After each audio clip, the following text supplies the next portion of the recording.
우리 교회가 7월, 8월 이 두 달은 예레미야의 말씀을 지금 매일같이 묵상을 하고 있습니다. 예레미야는 유다가 멸망하기 전부터 시작해서 유다가 멸망하는 과정, 그리고 멸망 이후에 그 유다 땅에 예루살렘에 어떤 일들이 벌어지는가에 대해서 기록하고 있습니다. 다른 성경에는 그런 내용들이 잘 나타나지 않은데 이 예레미야에는 유다 멸망 이후에까지도 잘 드러나 있는 그러한 말씀이 되겠습니다. 동시에 이 예레미야의 말씀은 국가적인 중대한 위기 속에서 하나님께서 어떻게 이들을 이끌어 가시고 또한 해답을 주시는가를 보여주는 아주 귀한 책입니다. 지금 유다가 멸망하기 직전이니까 얼마나 국가적인 위기겠습니까? 나라가 망하기 전이니까 위기죠. 그때 하나님이 어떻게 말씀하시고 어떠한 해답을 주시는가? 그것이 예레미야의 말씀이거든요. 이는 오늘날도 마찬가지겠죠. 오늘날도 국가의 위기만이 아니라 우리 동대문 중앙교회의 위기, 여러분들의 가정의 위기, 또한 여러분들의 삶의 위기 속에서 그 문제를 어떻게 해결하고 우리가 그 위기 앞에서 어떻게 헤쳐나가야 하는가, 그 해답을 우리는 예레미야를 통해서 발견할 수가 있다는 것입니다. 다시 말씀을 드리면 지금 여러분들이 현재 가지고 있는 많은 고민들과 삶의 다양한 문제들, 가정의 문제들, 이 구약 성경 예레미야의 말씀을 통하여 답을 얻고 해결될 수 있다는 사실을 알아야 합니다. 여러분 가지고 있는 모든 고민, 여러분 가지고 있는 모든 염려, 문제, 성경에 답이 있습니다. 특별히 예레미야의 말씀에 답이 있다는 것 기억하시고 우리 모두가 이 예레미야의 말씀을 이번 여름에 묵상하면서 여러분들이 가지고 있는 삶의 다양한 문제들의 해답을 찾는 놀라운 은혜가 있기를 간절히 기도합니다. 오늘 본문의 말씀을 보면 지금 바벨론이 유다를 침략하고 있는 상황 속에 있습니다. 마치 일본이 우리나라 과거에 침략했던 것 같이 유사한 방법이라고 보면 되겠어요. 여러분 일본이 우리나라를 한 방에 무너뜨린 건 아니잖아요. 서서히 무너뜨렸거든요. 예를 들어 보면은 청일전쟁 그리고 러일전쟁, 이 전쟁에서 일본이 이기고 나서 이 동아시아에 패권을 주게 되고, 그리고 나서 1905년이죠. 을사늑약을 통해서 본격적으로 이 대한민국의 땅을 간섭하기 시작하고 실질적인 주권이 일본의 손에 넘어가는 그렇게 일이 되어지죠. 그러니까 점차로 전쟁을 통해서 주변 나라를 정리한 다음에 마지막으로 우리나라를 삼키는, 그게 일본의 침략이었죠. 마찬가지입니다. 지금 이 바벨론이라는 나라가 유다만이 아니라 주변에 있는 나라들을 하나하나 점령해 가고 있어요. 그래서 유다가 남아있는 상황입니다. 그리고 지금 그 유다를 먹으려고 하는 그 직전에 오늘 본문이 쓰여 있다, 이렇게 보면 되겠습니다. 그러니까 이 유다에게는 심각한 위기이죠. 큰 위기가 아닌 중대한 위기입니다. 여러 선지자들이 하나님의 말씀을 예언합니다. 어떻게 예언하냐면 유다의 앞날에 대해서 하나님이 우리를 살펴주실 것이다. 하나님이 우리를 승리하게 하실 것이다. 이렇게 승리를 예언합니다. 그런데 유독 예레미야만 다른 예언을 합니다. 여러분 오늘 본문과 2절 3절 같이 한번 보실까요? 오늘 2절 3절 같이 한번 읽어보겠습니다. 여호와께서 이와 같이 말씀하시되 이 성에 머무는 자는 칼과 기근과 전염병에 죽으리라. 그러나 갈다인에게 항복하는 자는 살리니 그는 노량물을 얻음같이 자기의 목숨을 건지리라. 3절 여호와께서 이와 같이 말씀하시니라. 이 성이 반드시 바벨론의 왕의 군대의 손에 넘어가리니. 지금 예레미야의 예언은 세 가지예요. 첫째는 뭡니까? 예루살렘 성에 끝까지 버티고 남아있으면 죽는다는 거예요. 칼과 기근과 전염병, 이러한 것들로 예루살렘에 끝까지 남아 항전하는 사람들 다 죽을 것이다. 두 번째는 갈대아인에게 항복하는 사람, 여기 갈대아인은 바벨론을 얘기하는데 바벨론에게 항복하는 사람은 산다. 마지막 세 번째로 3절에 보면은 예루살렘 성은 바벨론 군대의 손에 넘어가게 될 것이다. 이 성은 바벨론의 군대의 손에 넘어가게 될 것이다. 세 가지 예언을 합니다. 여러분 이 예언은 예레미야가 처음으로 한 건 아니에요. 지금까지 계속해서 이 예언을 해왔어요. 그래서 이 왕과 고관들과 유다의 백성들은 예레미야가 이렇게 예언하는 것을 들으면서 듣기 싫어하고서 분노하고 예레미야를 때리고 깊은 웅덩이에 집어쳐넣고 그러고 있습니다. 오늘 본문에도 이 예레미야의 예언을 들은 1절에 보면 4명의 고관들이 나오는데 이 사람들이 예레미야의 이 예언 망한다는 얘기죠. 이 예언을 들으면서 왕을 찾아가서 예레미야를 죽여달라, 예레미야를 죽여야 되겠다 이렇게 말을 합니다. 왜 예레미야를 죽여라 그러냐? 2가지예요. 하나는 여러분 4절에 보면 나와요. 이 백성의 평안을 구하지 않고 재난을 구하고 있다는 거예요. 평안을 얘기해야 될 선지자가 재앙을 얘기하고 있다는 겁니다. 2번째로 지금 남아서 끝까지 항전하려고 있는 이 군사들, 예루살렘 성에 남아있는 군사들의 손을 약하게 한다는 거예요. 다시 말해서 사기를 꺾는 말을 하고 있다는 겁니다. 우리가 이길 거야 이렇게 해도 지금 이길까 말까인데 이 성은 바벨론 손에 넘어간다 이렇게 말을 하니까 지금 성에 끝까지 버티고 있는 군사들의 사기가 떨어질 수밖에 없겠죠. 그러니까 이 예레미야 살려뒀다가는 안 되겠다. 얘를 죽이는 게 좋겠다. 이렇게 지금 왕에게 요청을 합니다. 여러분 우리가 아시다시피 예레미야는 결국 이러한 오늘 과정 속에서 몇 년 후에 결국 예루살렘은 멸망을 당하게 되죠. 함락되고 유다는 망하게 됩니다. 화려했던 솔로몬 왕궁은 다 철저히 불타게 되고요. 예루살렘 성에 있는 집도 불탑니다. 하나님의 성전은 어떻게 되었을까요? 예레미야 52장에 보면 다 불탔다 그랬고요. 그 성 안에 있는 금으로 만든 여러 가지 많은 것들이 있지 않습니까? 그거 다 바벨론 사람들이 가져갔다 그래요. 그러니까 성도 다 무너지고 집도 무너지고 성벽도 무너지고 성전도 무너지고 왕궁도 무너지고 뭐 그것만 무너지면 다행인데 칼로 죽고 기근으로 죽고 전염병으로 죽고 그렇다는 거예요. 그렇게 되고 말았어요. 시드기야 왕 어떻게 되었을까요? 도망가다가 잡혀요. 그리고 그의 아들 왕자들이 시드기야가 보는 앞에서 죽임을 당합니다. 왕이 보게 하고 아들들 다 죽여요. 여러분 얼마나 잔인합니까? 그리고 나서는 시드기야의 눈을 빼버려요. 눈을 빼버려요.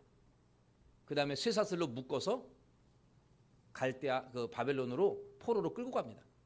아주 비참한 그러한 결말이 되었어요. 여러분 이렇게 유다와 예루살렘이 비참하게 망한 이유가 뭘까요? 예레미야가 부정적인 예언을 해서 군사들의 사기를 꺾어놨기 때문에 그렇게 된 것일까요? 아니죠. 예레미야 전체를 보면 왜 이 사람들이 이렇게 망했는가? 결론은 뭐냐면 하나님의 말씀을 끝끝내 거부했기 때문에예요. 하나님의 말씀을 끝내 듣지 않아서 망했다는 겁니다. 하나님은 지금 이 유다가 풍전등화에 놓여 있는 아주 국가적인 위기 속에서 해결답을 주셨어요. 해답을. 그게 예레미야가 쭉 1장부터 나오는데 해답이 뭐냐면은 하나님께로 돌아오라는 거예요. 하나님께로 돌아와라. 이 말은 유다 백성들이 하나님으로부터 떠났다는 얘기잖아요. 돌아오라는 거예요. 그런데 안 돌아와요. 안 돌아옵니다. 무슨 말인지를 몰라요. 그 예언이. 오늘 본문에도 여러분 해답을 줬잖아요. 2절에 유다 백성들이 살 길이 뭡니까? 2절에 바벨론에게 갈대아인에게 뭐 하는 거예요? 항복하는 자는 살리니. 항복하라는 거예요. 그러면 산다 그랬어요. 그런데 왕이나 고관들이나 군사들이나 남은 사람들이 예레미야의 말을 듣질 않습니다. 부정적인 말만 한다고 죽이려고 했지 그 말을 따르질 않아요. 유다 백성이 사는 유일한 길인데 그 생명을 유지할 수 있는 살 수 있는 그 길을 그들은 거부해버려요. 우리가 이거 이렇게 보면 유다 백성들 참 무식하네. 그거 왜 모르네. 이렇게 우리가 느낄 수 있는데 사실 그렇진 않아요. 여러분 우리가 이 당시 상황을 한번 돌아가 본다고 한번 생각해 보시면 시드기야 왕이나 이 고관들 또 군사들이 항복하는 길을 선택하는 것은 쉬운 결정은 아닙니다. 한번 예를 들어 봅시다. 일본이 우리나라를 막 지금 침략하고 있어요. 그럴 때 여러분들이 막 고통받고 있는데 어느 한 사람이 나타나서 일본에게 항복하는 사람은 살 것이다. 이렇게 한다면 여러분들 어떻게 하겠어요? 일제시대에 돌아갔는데 어떤 사람이 일본에게 항복하면 산다. 이렇게 말하면 여러분 어찌 하시겠습니까? 아마도 매국노, 친일파 그러면서 손가락질하고 분노할 거예요. 오히려 끝까지 항전하고 싸우는 사람들을 영웅시하고 높일 거예요. 독립운동가로 높일 겁니다. 그러지 않겠습니까? 여러분 지금 이 유다 백성의 상황도 마찬가지예요. 바벨론이 계속해서 공격해 들어오고 있는데 예레미야가 우리는 바벨론에게 질 거니까 지금 항복하는 게 살 길이다. 바벨론이 승리한다. 항복하라. 이렇게 예언하면 유다 백성들이 어떻게 하겠어요? 예레미야를 향하여 저 매국노, 저 친바벨론파 분노하고 때리고 옥에 가두는 것 자연스러운 일이에요. 그러니까 그 당시에 유다 백성들이 예레미야의 말을 듣고 그래 항복하는 게 좋은 길이다. 이거 선택하는 거는 쉽지 않은 결정이라는 거예요. 그러나 바벨론에 항복하지 아니하고 끝까지 예루살렘 성에 남아서 버티고 항전했던 사람들 오늘 성경은 칭찬하지 않습니다. 오히려 하나님의 말씀에 불순종하고 하나님의 말씀을 끝끝내 거부한 사람이라고 평가하고 있어요. 왜 그럴까요? 우리 눈에 보기에는 지금 이 끝까지 남은 이 사람들을 용감한 사람, 끝까지 성전을 지킨 사람 뭐 이렇게 평가할 수도 있겠지만 이방 사람과 용감히 싸우다 장렬하게 죽은 사람이라고 평가할 수 있겠지만 성경은 이들을 가리켜 하나님의 말씀에 불순종한 사람, 하나님의 말씀을 거부한 사람 이렇게 평가한다는 거죠. 왜 그럴까요? 왜? 그 이유는 그들이 하나님에 대해서 무지했기 때문에 그래요. 하나님을 몰랐기 때문에 그렇습니다. 왜 몰랐을까요? 오랫동안 율법을 버렸기 때문에 그래요. 하나님이 돌아오라 돌아오라고 한 말이 무슨 말인지를 모를 정도로 지금 유다 백성들의 영적인 상태는 하나님하고는 상관이 없는 율법을 제껴놓고 자기 마음대로 살아왔거든요. 그러다 보니까 하나님의 뜻이 무엇인지를 분별할 수 있는 게 없는 거예요. 믿음이 왜곡됐어요. 신앙이 왜곡되어 있어요. 여러분 오늘날도 마찬가지입니다. 여러분 한 주일 지난주일부터 오늘까지 한 주일 동안 살아가면서 성경 말씀 얼마나 많이 읽으셨고 말씀을 묵상하셨고 보셨습니까? 혹시 지난주에 성경책 가지고 왔다가 놓고 지금 바로 다시 꺼내서 오신 분들 계십니까? 그러한 삶을 사시잖아요. 그러면 얼마 안 있다가 여러분들은 하나님에 대해서 무지하게 돼요. 하나님의 뜻을 몰라요. 그리고 더 문제는 신앙이 왜곡됩니다. 세상 사람들 내 마음대로 살다 보니까 신앙이 왜곡되고 뒤틀리고 이상한 신앙으로 바뀌어버려요. 그러면 하나님의 말씀이 안 들어와요. 해답을 줘도 하나도 그것이 해답으로 느껴지지가 않는다고. 오늘 본문에서 유다 백성들이 끝까지 싸운 거 제가 보기엔 용감해 보이지만 성경은 그렇게 평가하지 아니하고 그들은 하나님 앞에 무지했어요. 불순종했다 그래요. 왜냐하면 하나님을 오해하고 있기 때문에 그래요. 잘못 알고 있었어요. 율법을 멀리하다 보니까 하나님에 대해서 잘못된 시각을 가지고 있었습니다. 그래서 그들은 이렇게 되었어요. 그렇다면 지금 유다 백성들이 오랫동안 하나님에 대한 신앙이 뒤틀려 있고 오해되었던 하나님을 몰랐던 그 하나님은 도대체 어떤 분이십니까? 유다 백성들도 마찬가지지만 오늘날 우리 모두가 쉽게 오해할 수 있는 하나님 두 가지를 오늘 본문을 통해서 함께 살펴보려고 합니다. 오늘도 여러분 우리가 예수 믿는 사람, 하나님을 섬기는 사람이라고 말들은 하지만 실제로 우리의 믿음을 보면 오해하고 왜곡되어 있는 신앙인들이 상당히 많이 있거든요. 그래서 오늘 두 가지를 좀 한번 살펴보려고 합니다. 한번 여러분들 한번 이 두 가지 내가 뭘 오해하고 있지 않는가를 한번 스스로 돌아볼 수 있기를 바랍니다. 첫 번째 오해는 하나님은 반드시 나에게 승리를 주신다는 생각. 이것 오해예요. 하나님은 나에게 승리를 주신다는 생각. 예전에 복음성가 중에서 승리는 내 것이네. 막 이렇게 찬송했거든요. 주를 향하여 이 길이라 뭐 이런 얘기를 많이 하고 그랬어요. 그런데 여러분, 오해입니다. 하나님은 여러분들에게 반드시 승리를 주시지 않습니다. 다시 말하면 하나님은 여러분들에게 패배를 안겨다 주실 수도 있다는 거예요. 여러분, 지금 유다 백성들이 끝까지 항전했던 이유가 뭔지 아십니까?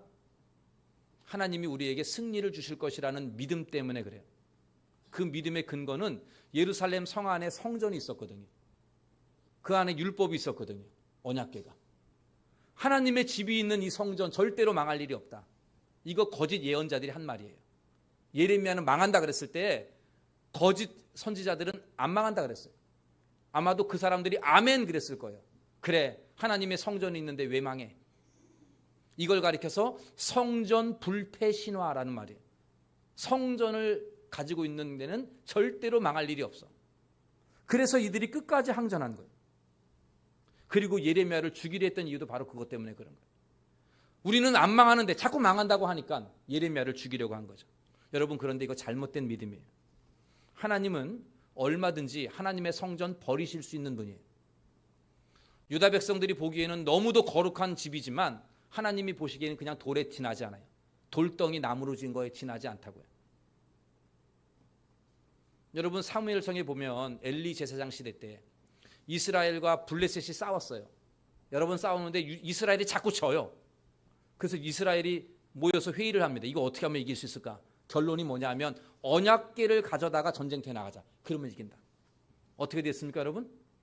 실제로 언약궤 가지고 나갔어요? 그 전쟁 어떻게 되었어요? 졌어요. 언약궤 빼앗겼습니다. 엘리 제사장 충격받고 죽었습니다. 언약궤를 들고 가면 이긴다고요? 아니요. 패배하셨어요. 하나님이 패배하게 만드셨어요. 과거 광야에 있을 때 유다 백성들이 하나님의 말씀에 불순종해요. 유다 백성들은 아브라함의 자손이라는 특권의식이 있었던 사람이에요. 우리는 아브라함의 자손이니까 하나님 절대로 우리를 안 버려. 이런 특권. 하나님이 아브라함과 약속했거든요. 그렇게. 그런데 광야에서 불순종했을 때 하나님이 모세에게 뭐라고 말씀하시냐면 내가 이 백성들 광야에서 다 진멸해 버리겠다 해서 진멸. 진멸이라는 단어는 뭐냐면 어른들 다 죽이고요. 노인들도 다 죽이고 여자들 다 죽이고 임신한 여자들 아이까지 다 죽이겠다는 얘기예요. 그러니까 아브라함의 씨는 다 말려버리겠다는 게 진멸이에요. 그러니까 하나님이 광야에서 이스라엘 백성들 싹 진멸해 버리시겠다. 그렇게 결정하셨어요. 아브라함의 자손이라고요? 예, 하나님은 다 진멸하실 수 있는 분이에요. 신약에 보면 세례 요한이 유다 땅에 와서 회개의 세례를 외쳤죠. 회개하라고. 그러면서 한 말이 있어요. 여러분, 마태복음 3장 9절에 화면을 보시면 세례 요한이 백성들에게 회개를 외치면서 이렇게 얘기했습니다. 같이 한번 읽어보시겠습니다. 속으로 아브라함이 우리 조상이라고 생각하지 말라. 내가 너희에게 이르노니 하나님이 이 돌들로도 아브라함이. 그들은 속으로 우리는 하나님의 아브라함의 자손이야. 우리는 하나님의 백성이야. 이거 생각하지 말라. 하나님은 돌들로도 아브라함 자손 만들 수 있는 분이다 그랬어요. 사랑하는 성도 여러분, 여러분 다 세례 받으셨죠? 그 세례가 여러분들의 구원을 보장하지 않아요. 그거 아셔야 됩니다. 목사, 장로, 권사, 집사, 여러분 이 직분이 여러분들의 구원을 보장하지 않는다고요. 하나님은 우리를 사랑하고 우리를 불쌍히 여기시는 그러한 분은 맞지만 우리가 하나님을 버리고 하나님의 말씀을 끝내 저버리고 내 마음대로 내 생각대로 내 마음대로 하나님의 말씀과 상관없이 고집하며 산다면 하나님은 얼마든지 저나 여러분들 우리 교회를 버리실 수 있는 분이심을 명심하시고 또 명심하시기 바랍니다. 구원에 대한 확신이 있다고요? 네, 좋은 확신이에요. 구원의 확신 좋습니다. 그러나 그 확신이 우리를 구원으로 천국으로 보장하지는 않아요. 그건 내가 하는 확신이지, 내가 믿는 믿음이지, 하나님의 편에서 봤을 때는 얼마든지 우리를 버리실 수도 있는 분이라는 거, 이거 여러분 잊지 마셔야 됩니다. 이거 왜곡되니까, 지금 유다 백성도 이거 왜곡됐으니까 하나님의 말씀이 안 들어오는 거예요. 잘못 알고 있는 거죠. 우리는 안 져. 우리는 안 망해. 이렇게 생각했다는 거예요. 절대 그렇지 않습니다. 하나님은 얼마든지 우리에게 승리를 주시기도 하지만 얼마든지 패배를 주시는 분이시도 한다는 것, 이거 잊지 마셔야 됩니다. 두 번째, 우리가 많이 오해하는 것, 유다 백성이 오해하는 것 뭐냐면 하나님은 항상 우리에게 평안과 용기의 말씀을 주신다는 생각이에요. 평안과 용기의 말씀. 오늘 유다의 고관들이 예레미야를 죽여야 된다라고 했던 이유가 있어요. 평안의 말이 아니라 재앙의 말을 한다는 거예요. 재난의 말을. 예레미야 선지자로서 여러분 안심하십시오. 여러분 용기를 내십시오. 이래 말해야 되는데 재앙의 말을 한다는 거예요. 백성들의 사기를 꺾는 말만 한다는 겁니다. 하나님의 선지자라면 용기를 줘야지 왜 그러느냐 이렇게 되는 거예요. 그러니까 여러분 이 유다의 고관들의 머릿속에는 하나님은 슬퍼하는 자에게 위로를, 재난당한 자에게 평안을, 두려워하는 자에게 용기를 주시는 하나님, 그 하나님으로만 생각했습니다. 물론 그래요. 성경에 보면 하나님은 모세에게 용기를 주시고 위로하시고 여호수아에게 용기를 주셨습니다. 사무엘에게, 엘리야에게, 신약에 보면은 사도 바울에게 하나님 위로하시고 용기를 주시고 회복시키시고 평안을 주셨습니다. 오늘날도 마찬가지예요. 하나님은 슬퍼하는 자에게 위로하시는 하나님이십니다. 근심과 염려와 환난 가운데 있는 사람들에게 평안을 주시는 하나님이십니다. 또한 두려워 떨고 걱정하는 자들에게 용기를 주시고 담대함을 주시는 하나님이십니다. 그러나 하나님은 반드시 우리에게 위로와 평안과 용기만을 주시는 하나님은 아니십니다.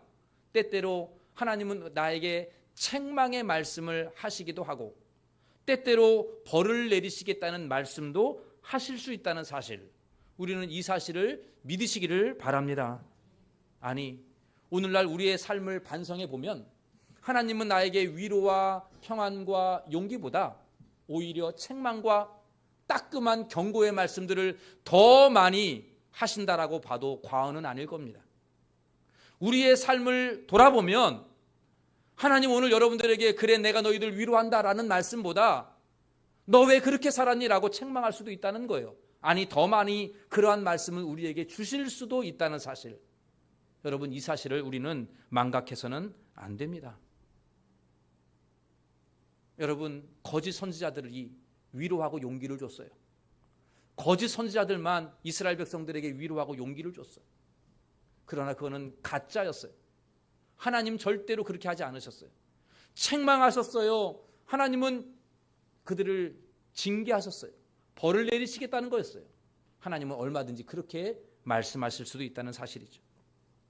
사랑하는 동대문 중앙교회 성도 여러분, 여러분 하나님을 한쪽 면만 생각해서는 잘못된 거예요. 하나님은 우리가 생각하는 그렇게 단순한 분이 아니십니다. 마치 자판기에서 메뉴를 선택하면 자동적으로 그게 나오는 것처럼 내가 원하는 것을 하나님 앞에 이야기하면 하나님이 나에게 그대로 안겨다 주시는 분이 아니셔요. 여러분이 승리를 원한다고 승리를 주시고 여러분이 평안을 얻기를 원한다고 평안 주시는 하나님이 아니십니다. 내가 원하는 걸 주시는 게 아니라 하나님이 원하시는 것을 우리에게 주시는 분이십니다. 하나님은 얼마든지 우리에게 패배의 쓰라림을 안겨다 주십니다. 하나님은 얼마든지 우리 모두에게 패배를 주셔요. 하나님은 얼마든지 우리에게 책망의 말씀을 주십니다. 왜냐하면 지금은 그것이 쓰라리고 그것이 나에게 패배가 되고 그것이 나에게 불안함이 되고 마음이 아프지만 그것이 나에게는 최선이기 때문입니다. 최선이기 때문에. 여러분 지금 오늘 본문의 내용을 드렸는데 유다에게 필요한 것은 승리가 아닙니다. 유다에게 필요한 것은 하나님의 기적이 아니었어요. 얼마 남지 않은 사람들에게 용기를 주시는 것, 하나님 그들에게 필요한 것 그게 아니에요. 지금 유다는 처절한 패배를 맛보아야 됐어요. 벌을 받아야 됐습니다. 평안이 아니라 재앙을 맛보아야 합니다. 그래야만이 비로소 죄를 깨닫고 회개하고 돌아올 수 있는 거예요. 지금까지 선지자 계속 보냈는데 안 들어요. 몰라요. 뭐가 돌아가는지도 모르고 어떻게 하나님께로 돌아가는지도 모르고 뭘 회개해야 될지도 모르고 있어요. 신앙이 왜곡되었어요. 귀가 막혔어요. 하나님에 대해서 무지해버렸어요. 율법을 멀리하니까 당연히 무지할 수밖에 없죠. 모르죠. 그러기에 그렇게 말도 안 듣는 이 불순종의 사람들, 하나님은 마지막으로 이들을 심판하신 거예요. 그래야만이 이들이 깨닫고 돌아오니까. 이렇게 호되게 혼내야 그들이 깨닫고 돌아오니까. 하나님의 백성이 아니라면 멸망시키고 끝내버리죠. 그러나 하나님의 뜻은 그렇게 혼내야만이 깨닫고 돌아올 수 있어요. 그러면 그들을 회복시키실 하나님, 하나님은 그 회복까지 바라보시고 지금 이들에게 아주 따끔한 회초리를 드시는 겁니다. 지금 유다에게 필요한 건 회초리지 영양가 있는 음식이 아니었다는 거예요. 지금 유다에게 필요한 것은 패배의 쓴맛이지 승리의 기쁨이 아닙니다. 그래서 하나님은 유다 백성들에게 패배를 주신 것이죠. 어린 자녀는 한약 먹는 거를 싫어해요. 우리도 싫어한데 애들도 그거 잘 못 먹죠. 연세 많으신 어르신들 보면 수술하는 거 엄청 싫어해요. 여러분 수술하는 거 싫어하시죠? 안 하려고 그러잖아요. 다. 그 누가 좋아하겠어요?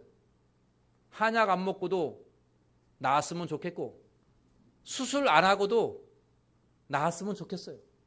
그런데 여러분, 때로는 한약이 답일 수가 있고요. 때로는 수술이 답일 수가 있는 거예요.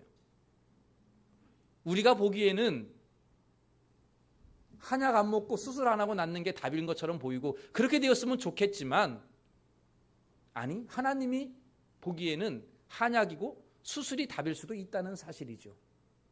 오늘 본문에 보면 그렇게 봐야 돼요. 유다 백성들에게 승리가 답이 아니고 패배가 답이었어요. 위로와 격려와 용기의 말이 아니라 심판의 말씀, 책망의 말씀이 저들의 답이었어요. 오늘날 여러분들의 삶을 한번 돌아보십시오. 여러분들은 승리를 원하실 겁니다. 성공을 원하실 것입니다. 번성을 원하실 것입니다. 다 원해요. 여러분들만이 아니라 모든 사람들이 다 원해요. 그거 달라고 신앙생활 하는 거 아닙니까? 그런데 여러분, 그건 종교생활이에요. 참된 신앙생활은 그거 아닙니다. 우리는 늘 승리를 원하고 번영을 원하지만 하나님은 나에게 때로는 패배를 주셔요. 때로는 실패를 주십니다. 그것이 나에게 최선이기 때문이에요. 믿으십니까, 여러분? 여기에 아멘 할 수 있는 분은 신앙이 바로 서 있는 분이에요. 오늘 말씀을 듣고 목사님 갑자기 이상한 소리 한다 이렇게 하시면은 여러분들 죄송하지만 왜곡된 신앙이에요. 하나님은 승리를 주실 수도 있지만 패배를 주실 수도 있다는 거 여러분 잊지 마시기를 바랍니다. 저는 나는 뭐뭐해서 승리했다 이렇게 간증하는 사람들 별로 안 좋아해요. 그런 사람도 얼마 안 돼요, 사실. 예를 들어 11조 내가 잘했더니 하나님 나의 사업에 그냥 엄청 복 주셨다 막 이래요. 저도 11조 잘하는데 왜 저는 돈이 없어요? 그건 저는 별로 그게 마음에 와닿지 않아요. 하나님은 돈을 주실 수도 있고 거두어 가실 수도 있는 분이셔요. 나는 무조건 싸우면 좋지만 하나님은 그게 아니고요. 우리는 다 승리하고 합격했으면 좋죠. 성공하면. 그러나 하나님은 아니에요. 때로는 우리에게 수술과 같은 그러한 따끔한 회초리가 필요할 때가 있기에 하나님은 우리에게 그런 거 얼마든지 주실 수 있다는 사실이에요. 이거 여러분 믿음으로 받아들이는 우리 교회가 되기를 바랍니다. 오늘 여러분 죄송하지만 위로의 말씀을 듣고 싶어서 평안의 말씀을 듣고 싶어서 오신 분이 계시다면 그럴 수도 있어요. 하나님이 예배를 통해서. 그러나 하나님은 때로는 나를 책망하는 말씀도 하실 수 있다는 사실. 이거 여러분 잊지 마셔야 돼요. 하나님 앞에 위로 들으려고 왔다. 아니요. 그게 아니고 책망을 받아야 될 때도 있어요. 그게 예레미야가 우리에게 보여주는 말씀입니다. 우리 동대문 중앙교회가 하나님이 주시는 것, 그 어떤 것도 최고의 것임을 믿음으로 고백하고 하나님을 변함없이 신뢰하시기를 바랍니다. 성공이 아닌 실패 속에서 위로와 평안이 아니라 책망과 재앙의 말씀 속에서 하나님을 신뢰하고 하나님을 찬송하며 하나님을 온전히 의지하며 따라가는 우리 동대문 중앙교회가 되시기를 바랍니다. 이러한 바른 신앙생활을 하게 되면 여러분들의 삶의 수많은 위기 속에서 하나님의 해답을 발견하게 되고 그 해답을 따라 살아갈 수 있는 놀라운 능력이 될 줄로 믿습니다.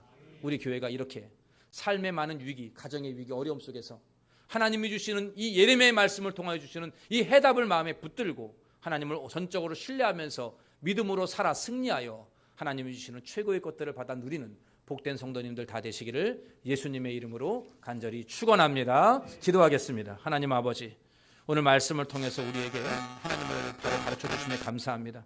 주여, 우리 동대문 중앙교회가 하나님을 향한 신앙이 왜곡되지 않기를 원합니다. 기복신앙으로 흐르지 않기를 원합니다. 종교생활로 가지 않기를 원합니다. 참된 신앙인으로 서게 하여 주시옵소서. 우리에게 승리를 주시건 패배를 주시건 하나님이 주시는 것이 최고인 줄 알고 믿음으로 고백하며 변함없이 신뢰하는 저희들 되게 하여 주시옵소서. 때로는 평안과 위로의 말이 아니라 책망과 따끔한 경고의 말씀을 들어도 그것이 하나님의 말씀인 줄 귀담아 들을 수 있는 귀가 열리게 하여 주시어서 하나님이 주시는 해답의 말씀을 온전히 살아 섬기는 우리 동대문 중앙교회 되게 하여 주시옵소서. 오 주님, 우리 교회에 날마다 최선의 것을 주시는 하나님이심을 믿고 신뢰합니다. 하나님, 우리 성도님들에게 최고의 것으로 인도하심을 우리 모든 성도님들이 경험할 수 있게 하여 주시옵소서. 모든 말씀 우리 주 예수님의 이름으로 기도하옵나이다. 아멘.